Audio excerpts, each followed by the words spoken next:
Olá, pessoal! O tema para nossa aula de hoje é o sangue. Então, antes de estudarmos o sistema cardiovascular, a gente precisa saber quais são as características e funções do sangue. O sangue, ele é um tipo de tecido.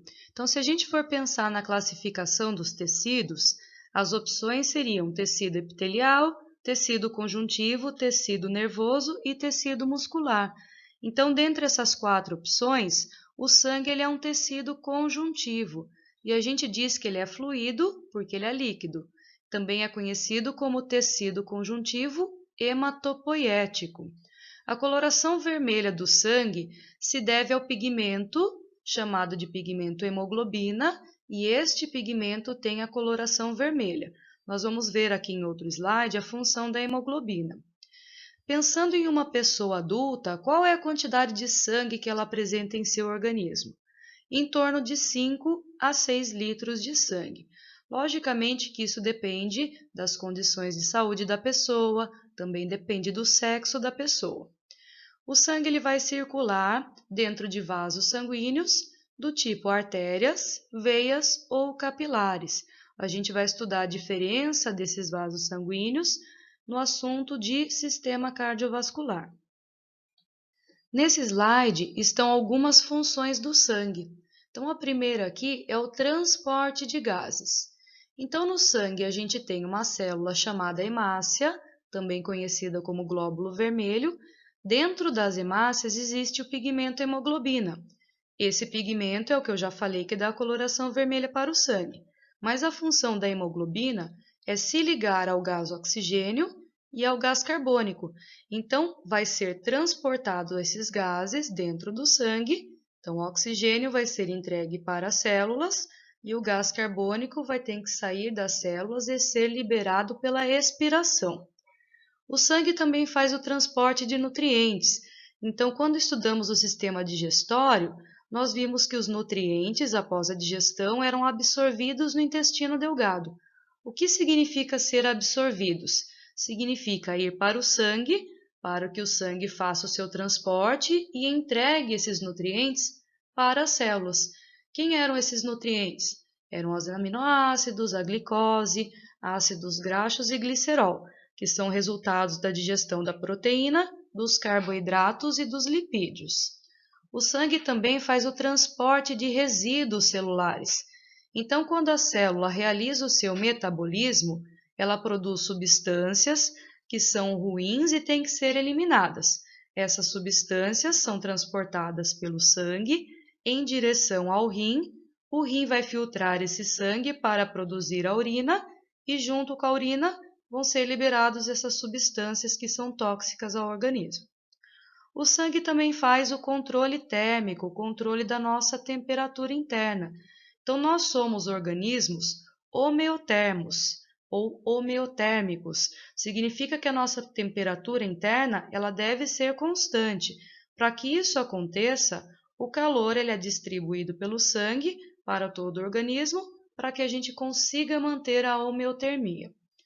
O sangue ele também faz a defesa do organismo, se formos pensar numa outra célula presente no sangue, que são os leucócitos, também conhecidos como glóbulos brancos.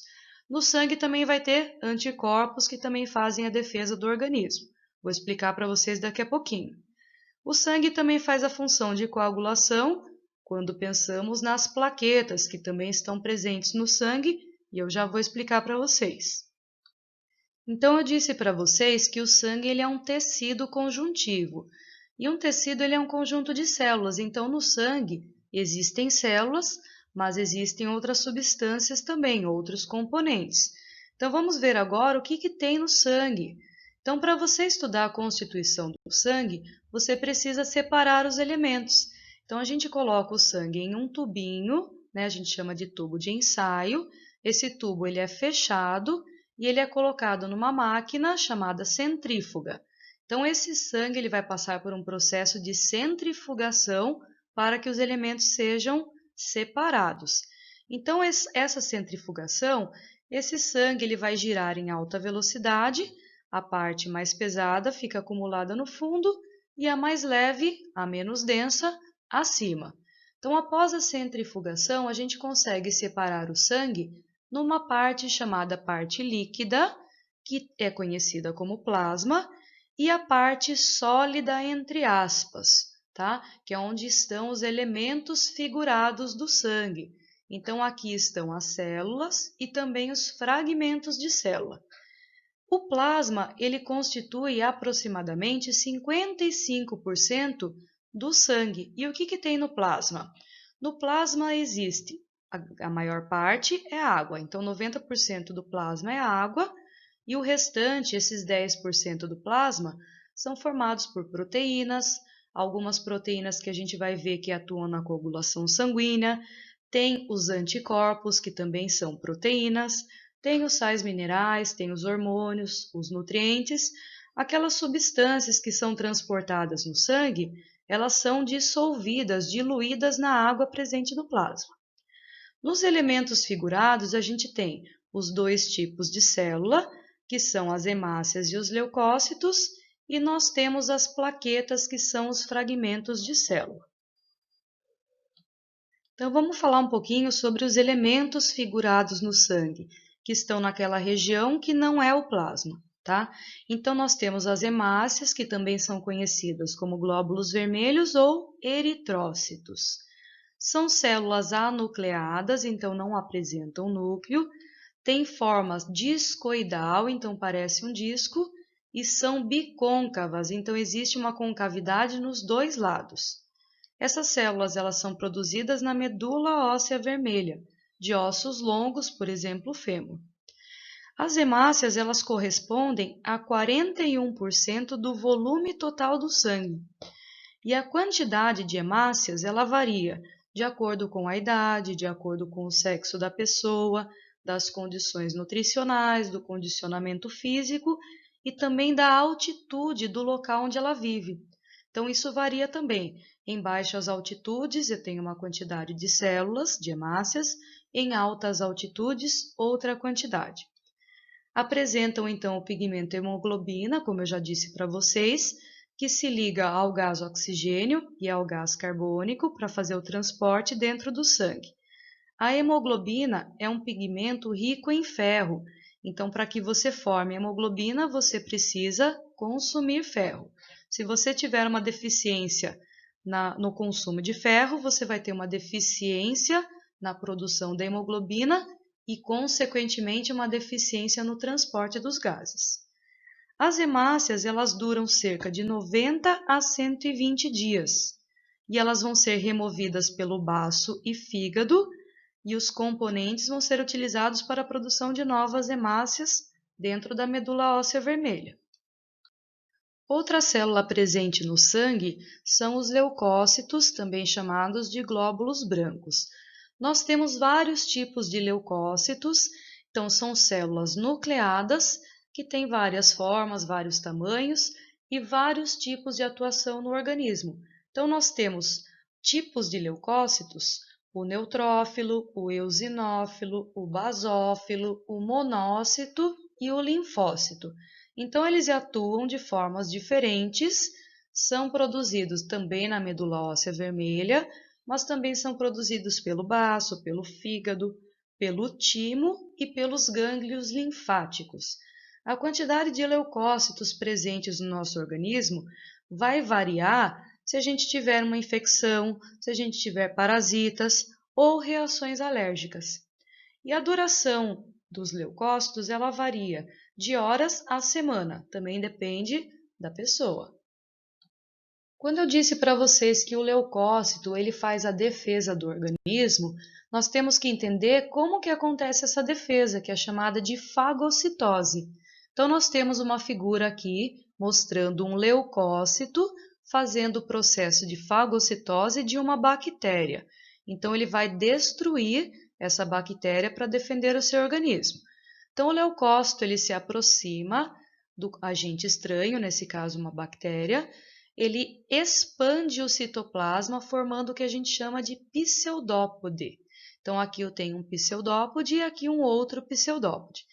Os pseudópodes vão englobar aquele agente estranho, que nesse caso é a bactéria, eles vão se encontrar às pontas dos pseudópodos e a bactéria vai ser colocada para dentro do leucócito.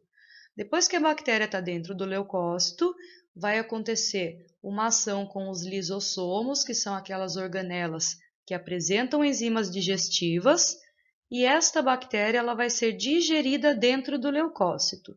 As partes boas vão ser absorvidas e os resíduos vão ser liberados para fora dos leucócitos. O processo de liberação é chamado de plasmocitose. Então, a bactéria ela é ingerida através da fagocitose, digerida e os restos da digestão são eliminados. E assim o leucócito protege você de vários tipos de agentes estranhos ao seu organismo. As plaquetas, elas também compõem os elementos figurados no sangue. Só que cuidado agora que elas não são células, elas são fragmentos de células e também não apresentam núcleo, assim como as hemácias. Elas duram cerca de 5 a 9 dias no seu organismo e elas vão realizar a função de coagulação. Então, quando você sofre um ferimento, o sangue está sendo extravasado dos vasos sanguíneos. Você não pode ficar perdendo sangue. Então, a coagulação seria o estancamento do sangue para que não aconteça uma hemorragia. Como que acontece a coagulação? Então, nessa primeira figura, está mostrando uma lesão de um vaso sanguíneo e um sangramento.